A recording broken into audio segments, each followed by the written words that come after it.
In the nightclub, the girl was forced to drink and drugged. The vibration of the man's phone beside her caught her attention. She saw the messages and realized she was in danger. Jae-hee quickly ran to the restroom. She first stuck her fingers down her throat to vomit, then slapped herself hard. Once she was clear-headed, she took a phone from behind the toilet and called her friend Young-hwa, urging her to leave quickly. Then she put on a hat to disguise herself and escaped. But just as she stepped out, the gang started chasing her. With no way out, she risked crossing the street to lose them. Unfortunately, Young-hwa was caught by the gang leader, Sage. Sage looked through her phone but didn't find what he wanted. It turned out Jae-hee had accidentally filmed a video. The video showed a dark side of the top star, Loo. Jae-hee had wanted to delete it, but if she got caught, this video might save her life. So she hid the phone in a locker. Meanwhile, since the girls had gone missing, the pimp Yoon went into the nightclub alone. He looked around and saw his girl in a private room, but she was barely conscious. Yoon opened a metal box and found drugs inside. Without a word, he carried her out and put her in the car. Just then, 2 drug dealers were making a deal nearby. Yoon went up and hit the guy with a stick. He had warned this guy many times not to sell to his girls. The guy kept begging, saying the girls wanted to buy, and he didn't push them. Yoon didn't care. Anyone who broke his rules would feel his anger. Meanwhile, the police were hunting for Jae-hee. Jung-hwa was also missing. Yoon found out and tried calling Jae-hee, but she didn't answer, so he drove to the arcade. Jae-hee was there but said nothing, only begged Yoon to save Jung-hwa. Yoon wasn't in a clean business, but he was a good boss. He guessed Loo was involved in this mess. Before leaving, he ordered Jae-hee to hide here. On the other side, due to a series of women disappearing in Gangnam, the Director General went to the countryside to find Detective Kang. He was an old detective, serving in the Gangnam Major Crimes Unit for over 20 years. 3 years ago, Detective Kang led a raid at a nightclub. While he was searching for drugs, his colleague Ju tried to stop him, but it didn't work. Deep inside the club, Detective Kang found a drug lab. There was a man destroying evidence. Detective Kang quickly subdued him, only to realize it was his colleague. To save himself, Kim revealed a shocking secret. Most of the Major Crimes Unit was involved in the Gangnam drug trade. What Detective Kang thought was a simple mission ended with most of his colleagues going to jail. He was praised for it, but his colleagues thought he betrayed his buddies just for fame and fortune. Detective Kang realized he wasn't welcome, so he applied to transfer to the countryside for a quieter life. He wasn't interested in this case at first, but then he saw on the news that it involved his daughter's close friend, Jae-hee. Then he got a call from the hospital. His daughter's condition had worsened. Not long ago, Ni-shu had attempted suicide after being bullied at school. After her recovery, she begged her dad to find Jae-hee, who had been missing for weeks. Detective Kang wanted his daughter to stay away from Jae-hee, thinking it was her fault his daughter went through all this. About a year ago, Ni-shu had introduced Jae-hee to her dad because Jae-hee needed help. But Detective Kang thought she was a troubled kid. The two didn't get along and parted on bad terms. Ni-shu was angry, saying she couldn't live without Jae-hee. For his daughter's sake, Detective Kang decided to take on the case. While checking surveillance footage, Kang noticed Yoon. He remembered this man well. 3 years ago, during an arrest, he saw Yoon fighting with a drug dealer. The dealer had drugged his girl. Detective Kang found it funny. Yoon was breaking the law himself, yet couldn't stand others doing the same. Detective Kang also heard the case was a joint investigation between the police and prosecutors. But the prosecutor's side was acting oddly, assigning the case to a low-level prosecutor with no connections. At the same time, Yoon found Loo's lackey. The lackey quickly locked the car doors. Yoon punched through the window and dragged him out. Under Yoon's forceful threats, the lackey revealed Young-hwa's location. But even so, Yoon wasn't about to let him go. By now, Young-hwa had already been taken to a hotel room. A group of rich young men stared at her like tigers watching their prey. But the most dangerous one was a man in crocodile shoes. He was the top star, Loo. Yoon was still a step too late. Jung-hwa died miserably in the bathtub. Soon after, a cleanup crew arrived at the hotel, but they found no body, despite searching the whole room.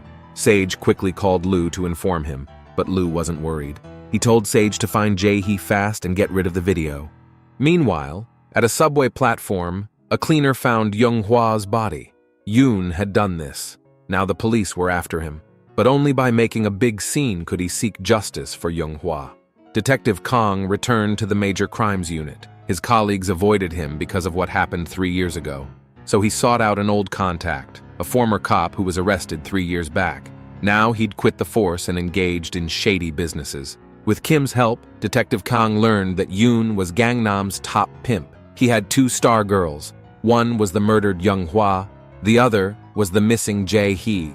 In the evening, Yoon asked Loo to meet up, but only Loo's underling showed up. Yoon took a stick from his trunk and started fighting right away. Sage got scared and quickly passed on Loo's message. As long as Yoon handed over Jae-hee, Loo would pay any amount. Yoon pretended to agree, then asked to meet Loo face-to-face for the deal. Then he smashed the side mirror and drove off. Sage went back to report. It seemed like a failed negotiation, but it was actually what Loo wanted. Meanwhile, locked in the room, Jae-hee saw the news of Young-hwa's death. She felt too unsafe to stay there and tried to find a way out. By the time Yoon returned, she was already gone. The prosecutor in charge of the case was Min. She reported the situation to the chief prosecutor. Besides Yoon, who showed up on the surveillance, there were a few other suspects. But the chief prosecutor told her to focus only on Yoon and work with the major crimes unit to arrest him quickly. As he was also Loo's ally, the head of the major crimes unit was Captain Ju. 3 years ago, he'd been disciplined because of Detective Kang. Later, he returned to the force and even got promoted. Prosecutor Min wanted to discuss the case with him, but it seemed like everything was already planned out, and she only needed to play her part. This went against why she became a prosecutor in the first place. So the chief prosecutor personally gave her a lesson. To make it in this field, she needed connections and support. Without that, she'd accomplish nothing. Now there was an opportunity in front of her, and whether she seized it was up to her. Prosecutor Min said she had no support, so she was willing to do some dirty things. But she had one condition: don't discard her after using her. Otherwise, she'd make everything public. Sadly, her threat meant little to the chief prosecutor. Because she had no bargaining chips at all. At the same time, Loo got scolded by his boss. Because of him, the whole Jiangnan area was in chaos. After the beating, Loo called his underling to set up a meeting with Yoon that night. But when evening came, he went out to party at the bar. Soon after, Captain Ju walked in. Loo said he planned to kill Yoon that night and even had an expensive watch to give him. Seeing this, Captain Ju reminded him to make sure to finish it all at once. Elsewhere, Detective Kang arranged for people to search for Yoon. He learned that Loo's men were hiring thugs to go after Yoon. He made an excuse to join them, got the address, and went there to wait. Nearby was a car full of men. From his experience, he guessed they were the thugs. He followed them right away. Meanwhile, Yoon arrived at the meeting spot. But like last time, only Sage was there. Sage asked him to hand over Jae-hee and the video she had. From Yoon's reaction, he didn't seem to know about the video. Sage quickly reported back to Loo. This made Yoon realize why Young-hwa had died. He was about to teach Sage a lesson again when a car blocked his way. He quickly realized he had walked into a trap, but now his only option was to fight. Sage hid and started live streaming for Loo. Loo immediately informed Captain Ju to take action. Captain Ju also called Prosecutor Min to join. Although Yoon was alone, he was very powerful. In just a minute, he was the only one left standing. Sage was nearby, next to a car. Yoon rushed over, thinking Loo was inside. But it was a trap, and he got stabbed. Even though he was exhausted, he still defeated them. Suddenly, another car drove up. It was the thugs Detective Kang was following. In a critical moment, Detective Kang arrived just in time, taking Yoon away. Though Yoon escaped, his knife was left at the scene, and Sage picked it up. When Loo got the news, he didn't react much. He went to a small restaurant where his boss was drinking. They started to reminisce about their days as trainees. Suddenly, Loo stood up, bowed deeply, and left.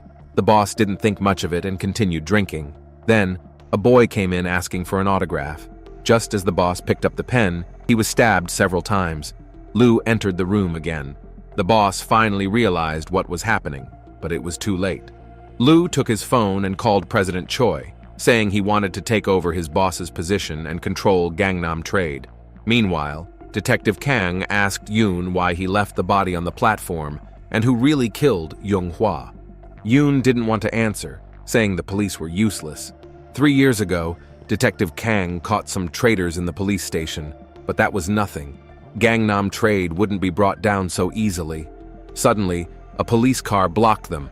It was Captain Ju. He was there to help Lu kill Yoon. All their guns were aimed at Detective Kang. Yoon tried to escape but failed, and Detective Kang quickly shielded him. Just then, Prosecutor Min arrived. While no one was looking, Yoon pushed Detective Kang aside and jumped into the sea.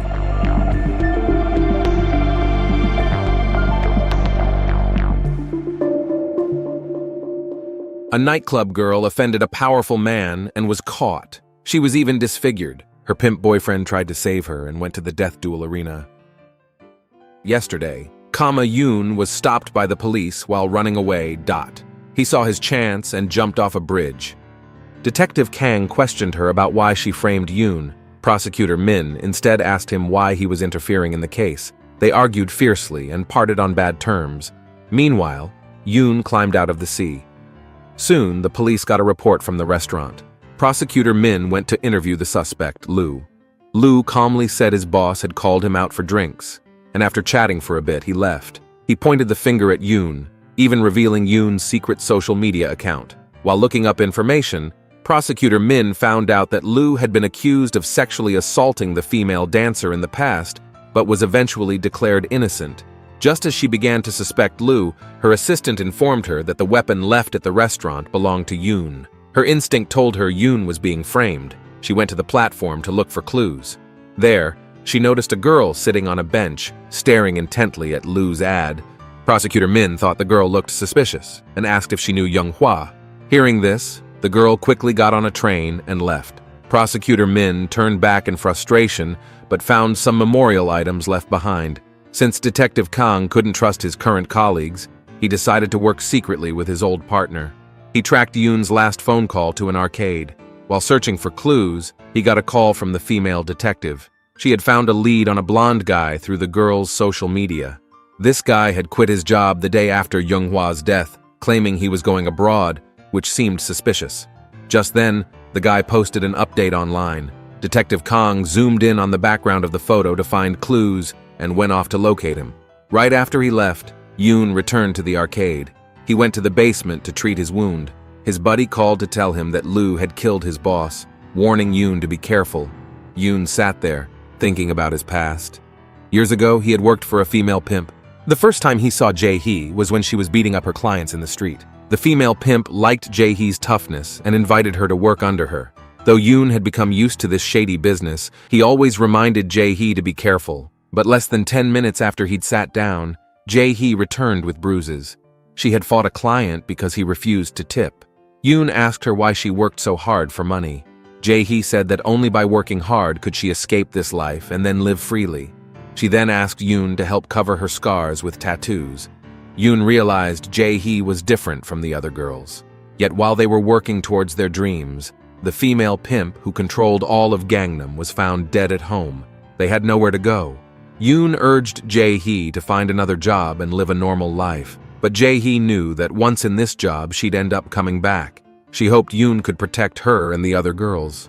This was why Yoon was determined to avenge Young Hwa. Meanwhile, Detective Kang and Kim waited outside the internet cafe for 2 days until they finally spotted the blonde guy. They followed him by car and arrived at a familiar nightclub.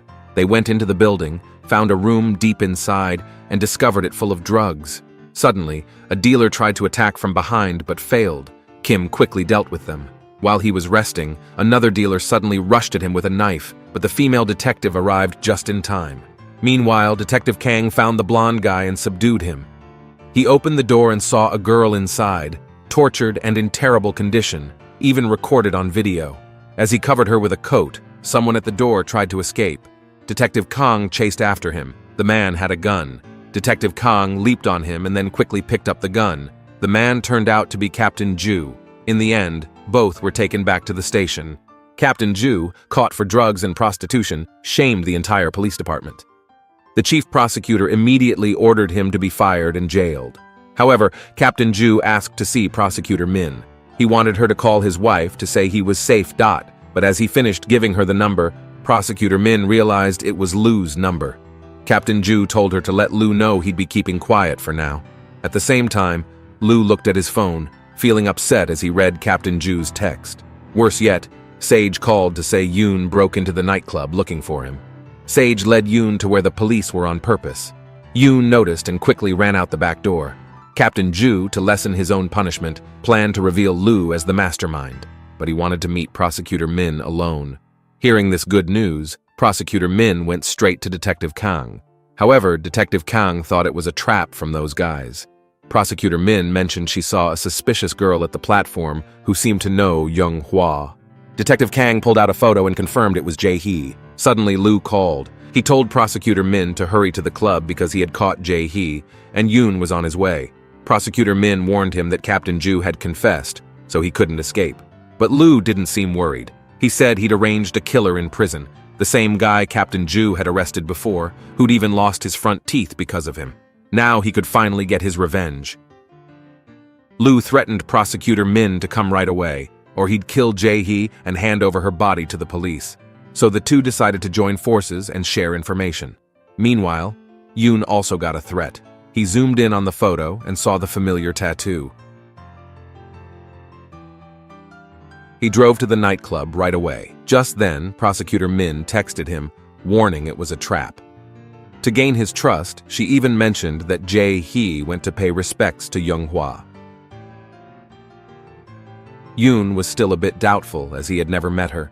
He called Prosecutor Min and found out she had come with Detective Kang. But in the end, he stepped out of the elevator. Meanwhile, Jae-hee was trapped in a photo studio. She was tortured repeatedly and even recorded on video. Lu waited quietly for Yoon to arrive.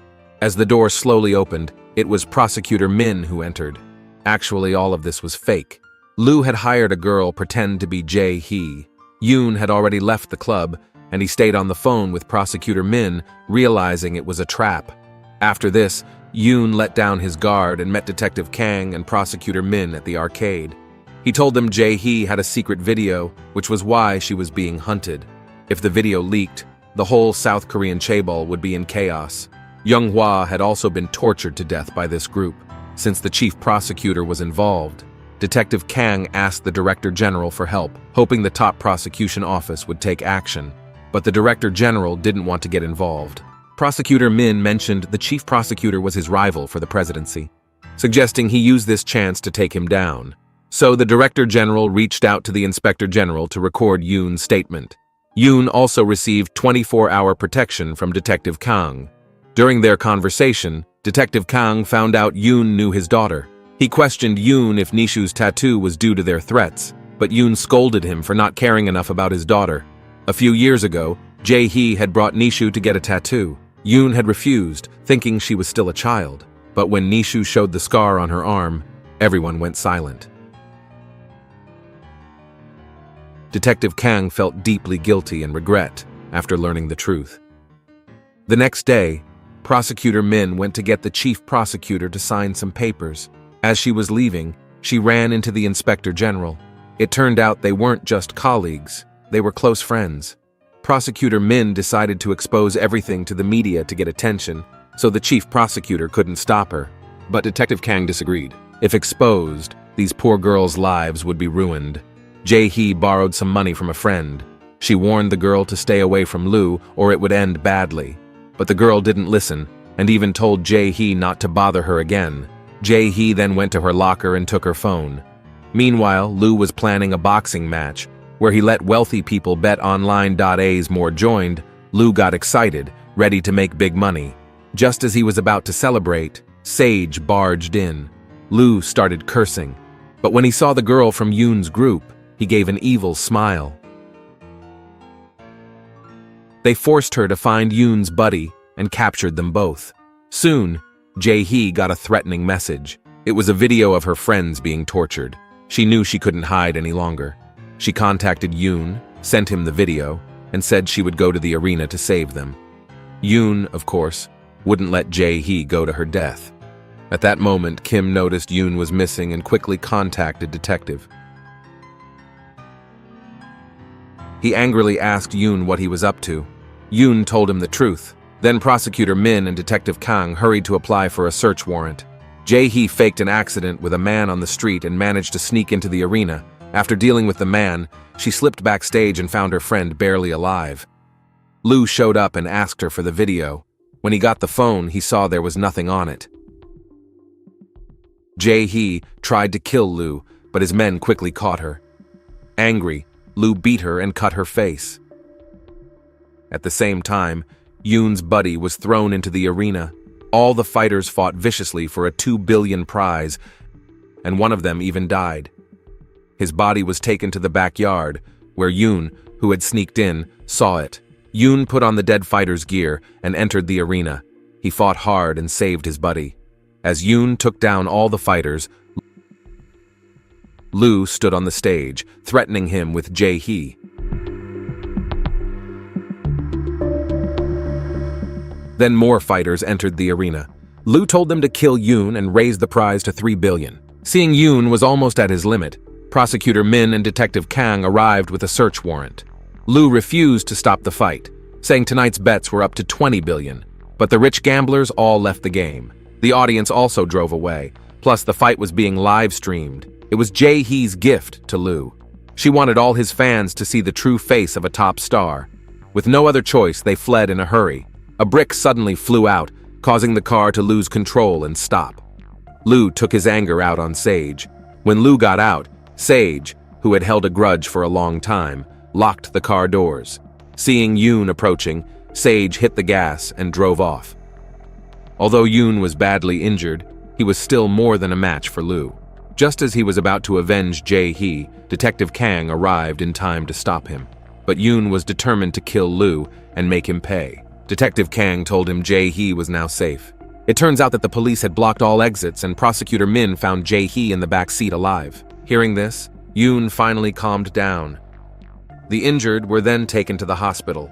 Later, when Prosecutor Min went to visit Lou, she found him dead in the room. Facing reporters, the chief prosecutor blamed everything on Lou, saying he committed suicide out of guilt.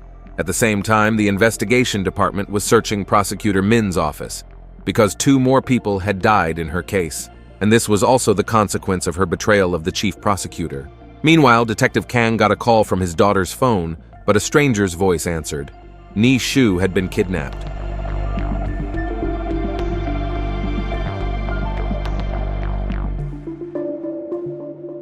In the live stream, the top nightclub girl was flirting to please the guests, but the next moment she walked to the window. Yesterday, the kidnapped Jae-hee was rescued, but the kidnapper, Lou, mysteriously died in the hospital. To stop Detective Kang from digging too deep, his daughter was held as leverage at a hotel. Detective Kang quickly checked the surveillance videos and told his team to track Ni-shu's last phone location.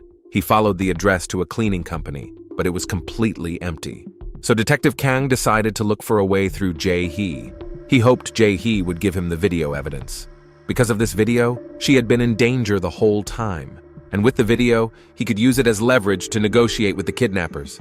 But Jae-hee still didn't fully trust Detective Kang. She only said she had already given the video to someone else. Detective Kang wanted to ask more, but Jae-hee changed the subject, saying she was hungry. So they went to a convenience store. At that moment, Jae-hee no longer seemed like the top nightclub girl. She looked more like a simple, innocent girl. Suddenly, Detective Kang's subordinate called, saying his wife was making a scene at the police station. This made Detective Kang accidentally mention that Ni-shu had been kidnapped. Jae-hee overheard it. She told Detective Kang to treat Ni-shu better. When Detective Kang tried to ask her about the video again, he realized she had slipped away.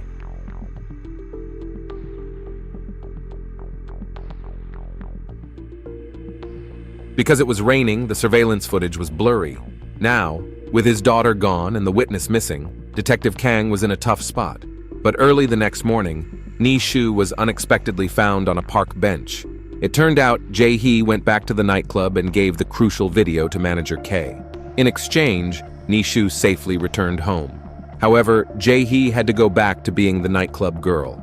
A close friend, who was a female pimp, secretly gave her car keys and told her to escape through the back door. She told Jae-hee to leave with Yoon and never return to Gangnam.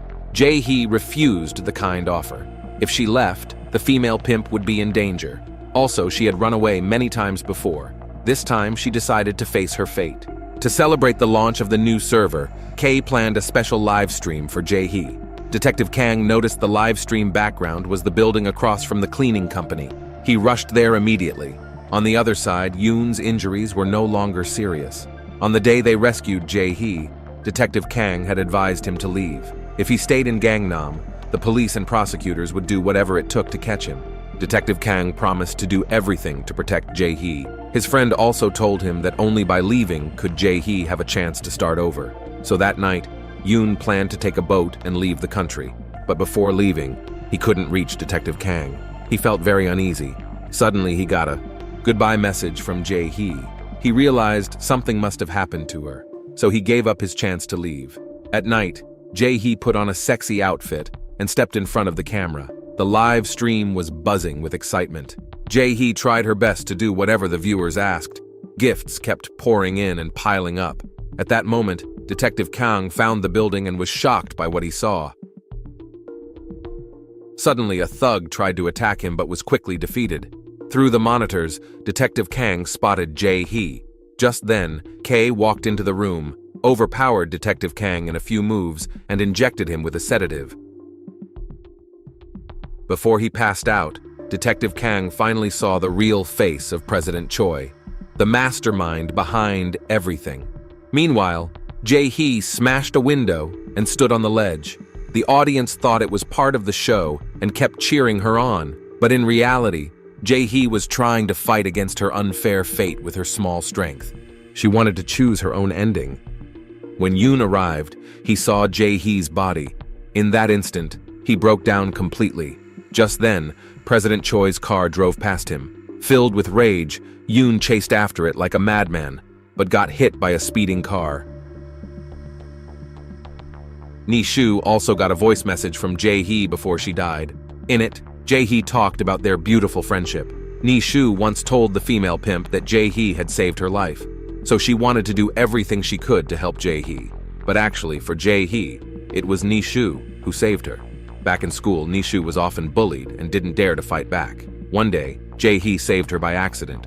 She also told Nishu to be strong. Because of this, when Nishu was bullied again, she found the courage to fight back. That day, Jae-hee was on the rooftop, ready to end her life. But seeing the once weak girl become strong gave her a reason to live again.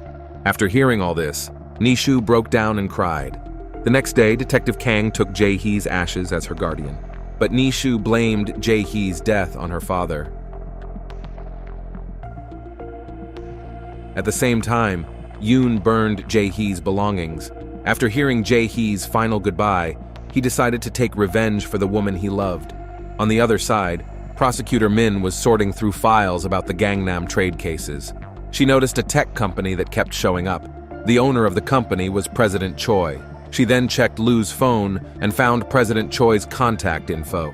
She suspected Choi might be the mastermind behind the Gangnam trade, so she sent him a message asking to meet. President Choi replied quickly and agreed.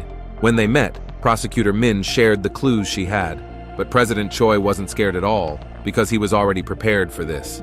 Instead, he praised Prosecutor Min's abilities and said he wanted her to work with him. After some thought, Prosecutor Min agreed to it. 3 months later, Prosecutor Min got a special promotion and became the head of the anti-corruption department at the Supreme Prosecutor's office. After Jae-hee's death, Nishu disappeared without a trace. Faced with multiple blows, Detective Kang ignored the Director General's advice and quit being a cop. He became a pimp, escorting nightclub girls. He tried to make up for his guilt over Jae-hee by helping these girls. Besides that, being a pimp was just a cover. What he really wanted was to find his daughter and clues about a new drug called neon. Every night, he sorted and marked the clues he collected that day. Soon, Detective Kang brought the clue about the drug neon to Prosecutor Min. A few days earlier, she had to stop her investigation into neon due to lack of evidence. Detective Kang hoped his clue could help her, but Prosecutor Min turned him down right away. She even told him, as an ordinary citizen, he should stay out of it. Since teaming up with President Choi, Prosecutor Min seemed like a different person. President Choi was ambitious and planned to build a medical center just for the rich, but the chief prosecutor opposed it. It turned out the chief prosecutor had switched sides and betrayed President Choi. Since then, he didn't take President Choi seriously anymore. His real reason for opposing the project was to get a bigger share of the profits. On the other side, prosecutor Min got proof of the mayor's wife's loan fraud. She used it to threaten the mayor and got the approval to change the land use for the medical center.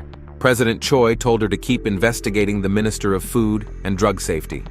When prosecutor Min returned to her office, she found the chief prosecutor waiting for her. He questioned why she teamed up with the mayor to take him down. What shocked him even more was that the prosecutors were already searching and seizing everything in his office. Prosecutor Min then arrested him for bribery and embezzlement. Before leaving, the chief prosecutor warned her that she would end up in the same situation one day. At night, prosecutor Min went to President Choi's secret base. She checked the chief prosecutor's bank account and found records of deals with a pharmaceutical company.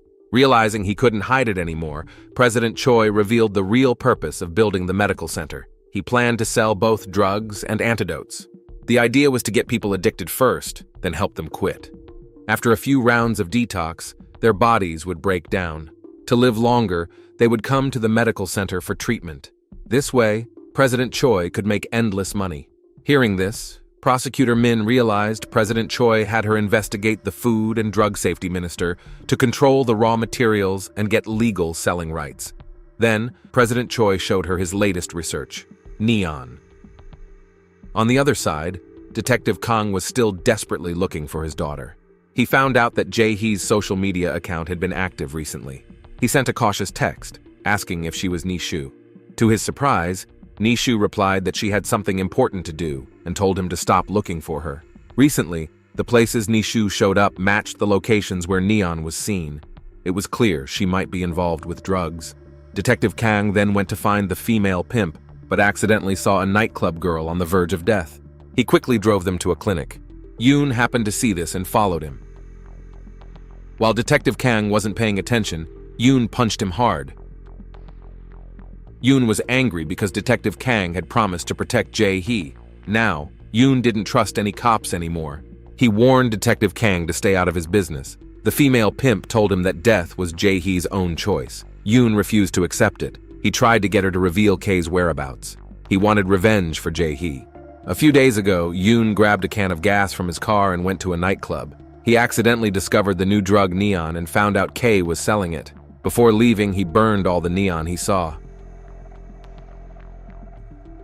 Soon after, Detective Kang got an inside tip. There was going to be a party to celebrate Neon's official launch.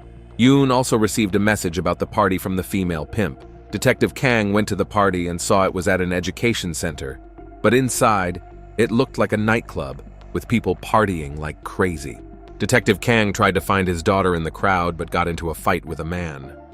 Kay ordered the female pimp to take all the girls away, including Nishu, who had been missing for a long time. At that moment, Detective Kang saw Nishu, who had already become a nightclub girl. No matter how much Kang shouted and begged, Nishu refused to turn back. Detective Kang ran after her like crazy but got hit by Kay's car. Then the thugs beat him up and threw him into the trunk. Just as they were about to drive off, another car slammed into them. The driver was Yoon, who had sworn revenge.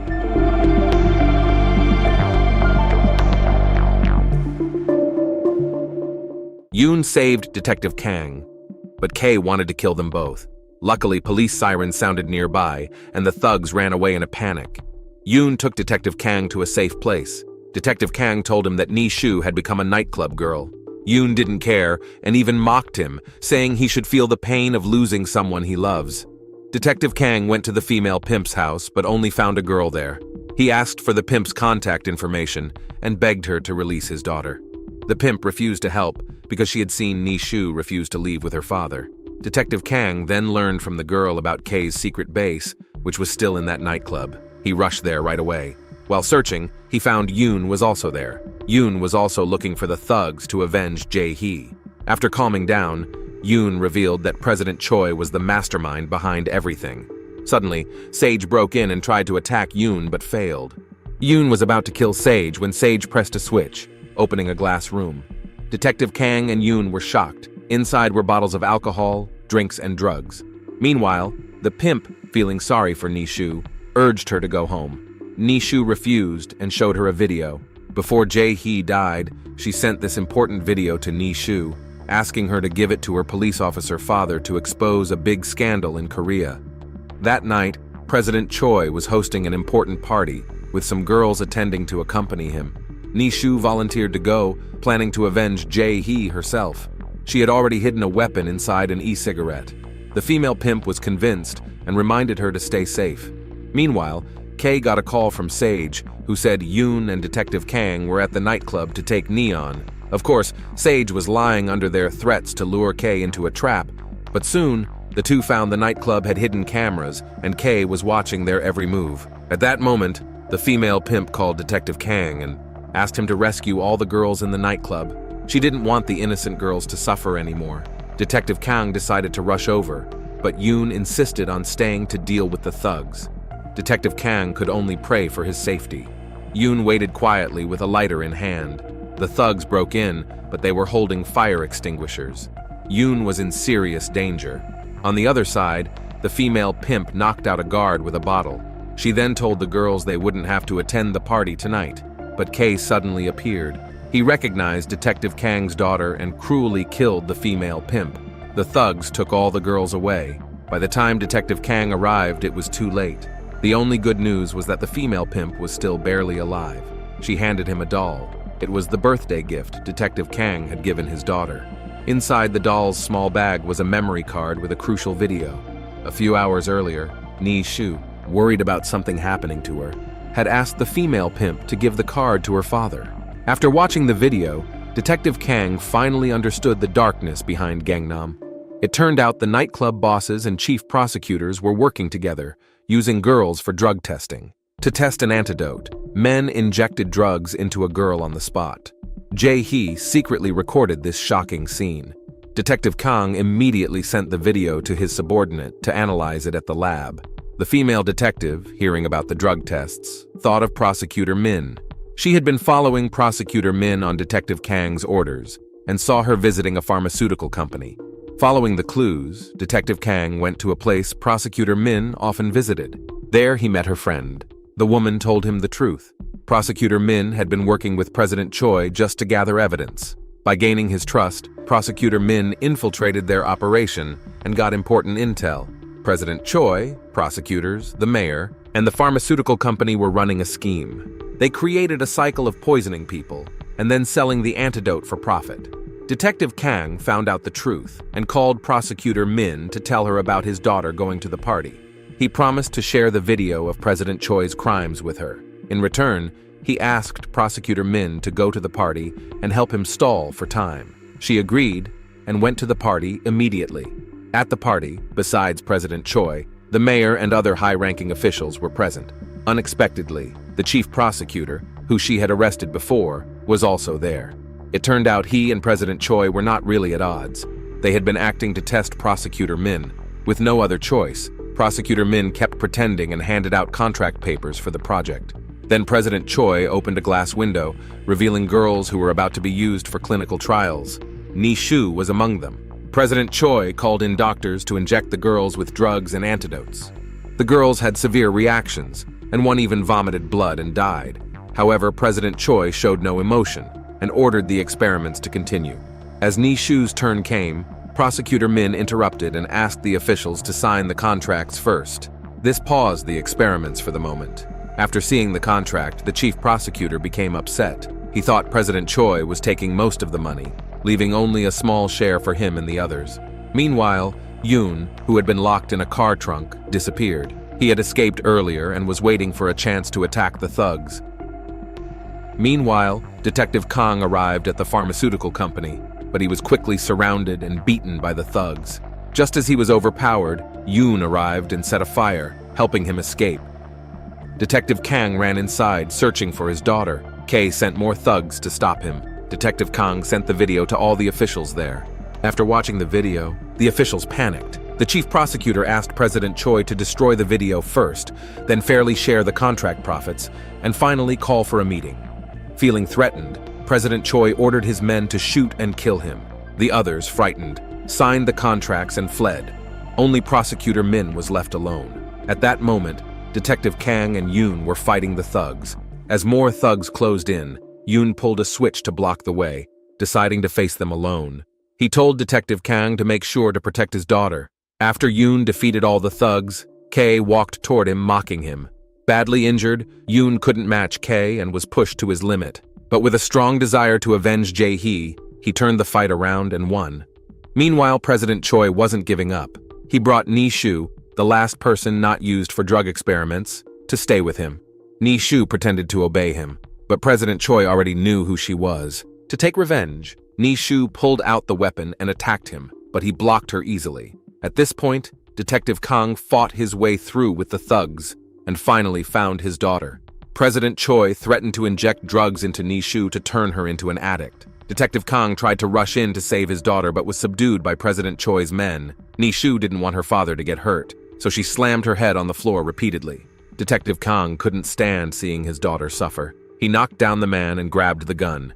By then, Ni-shu was barely alive. Prosecutor Min brought the antidote but was stopped by Detective Kang. She told him it was the only way to save Ni-shu.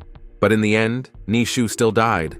Heartbroken and angry, Detective Kang decided to take revenge. As President Choi tried to escape, Detective Kang blocked his way and shot at his car. He dragged Choi out and beat him furiously. Then he raised his gun, but President Choi wasn't scared and said Detective Kang wouldn't dare shoot. Suddenly, Detective Kang heard his daughter's voice. It turned out Ni-shu wasn't dead. The drug just hadn't taken effect yet. In the end, Detective Kang couldn't pull the trigger. Just as President Choi thought everything was over, Yoon suddenly grabbed the gun and shot without hesitation. At that moment, he finally avenged Jae-hee. He remembered Jae-hee's dream of escaping the abyss. His mission was now over. Detective Kang watched the killer leave but didn't arrest him. Then, he tightly hugged his daughter. This time, he had truly protected the person he loved most.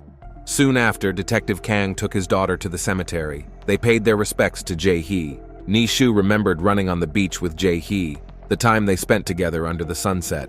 She felt sad, but also lighter in her heart. She decided to live well for Jae-hee. Meanwhile, thanks to the video Jae-hee risked her life to record, President Choi and the corrupt officials were exposed. The pharmaceutical company's products were indefinitely postponed.